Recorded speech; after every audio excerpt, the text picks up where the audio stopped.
What's going on, everybody? Badger DIY back here again, and today we're checking a super budget device that definitely sits a bit more on the premium side of it. But before we get started, I do want to mention that this video is for educational and entertainment purposes only. The Tabwee team did send me this tablet for review, but no money or script was exchanged. This is purely my opinion, and as always, make sure you do your own research.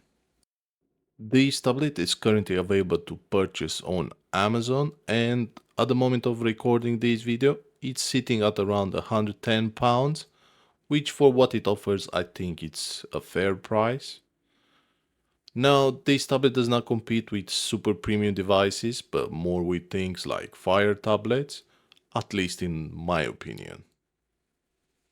Straight out of the box, you get the tablet itself, a USB-C to USB-A cable for charging and data transfer, an instructions manual, a UK power brick, and a SIM eject pin, which is always handy to have.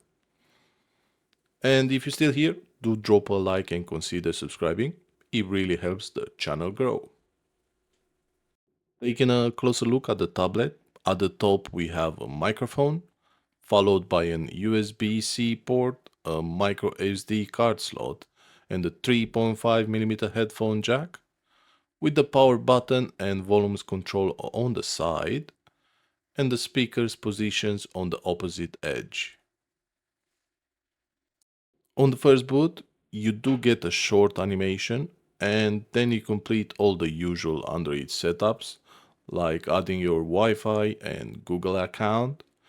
But straight away, the tablet feels snappy, touch response is good, and it installs all the apps I need straight from the Google Play Store. The tablet comes with an 8 megapixel front camera and a 16 megapixel rear camera, but honestly, I wouldn't use these for taking photos or recording video. Checking DRM info, this tablet shows Vivine L1, which means premium services like Netflix, Prime Video, and Disney Plus are supported. Unfortunately, I don't have any active subscriptions at the moment, but I can show you Jellyfin here. I paired my Jellyfin server, navigation is smooth, volume works fine, and overall it's a really nice experience.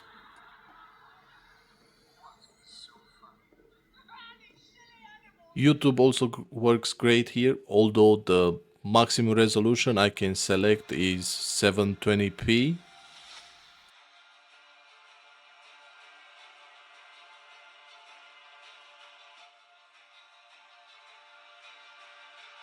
Before we dive any deeper, let's quickly check the specs here. The Tabwee T50 features an 11-inch display with a resolution of 800 by 1280, powered by an Unisoc processor clocked at 1.8 GHz, paired with 6 GB of RAM and 128 GB of internal storage, a screen that reaches around 350 nits of brightness, Bluetooth 5.0, a Mali GPU, and is running Android 16, also known as Baklava.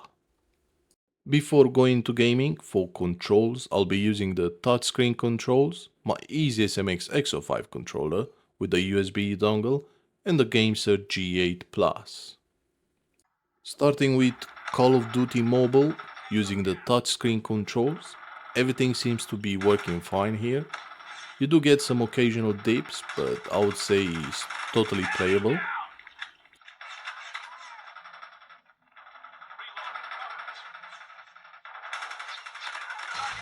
Next, we have Asphalt 8 using my EasySMX Exo 5 controller, and everything works well here too.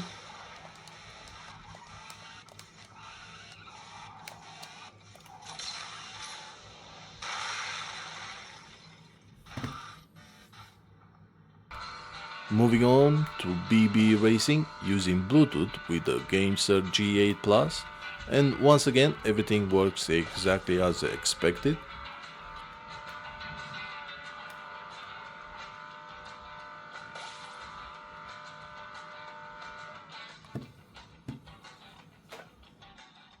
Moving on to retro gaming, I couldn't decide on just one front end, so I installed Daijisho straight from the Google Play Store. Setup was quick and straightforward, and it really adds a lot to the retro gaming experience. My next option was Console Launcher, which you can install either from Play Store or directly from GitHub. Both options were great here, to be honest. Starting with PS1 using DuckStation, here we have Crash Bandicoot running at 4x resolution, and all I can say it's running great here.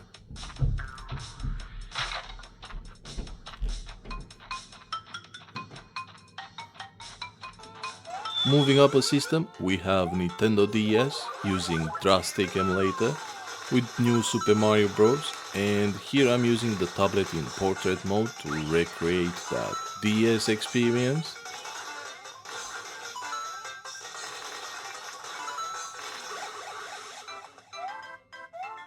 You can also attach a controller, and in my case is the GameSir G8 Plus, and gameplay remains smooth.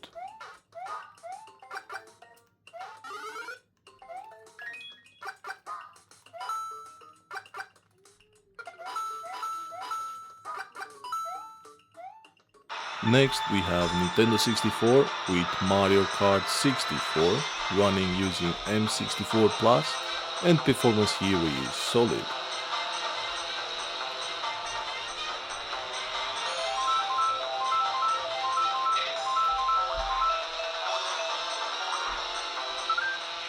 Moving on to Dreamcast using Flycast, we're running JoJo Bizarre Adventure, which runs really well, followed by Crazy Taxi, which also runs great.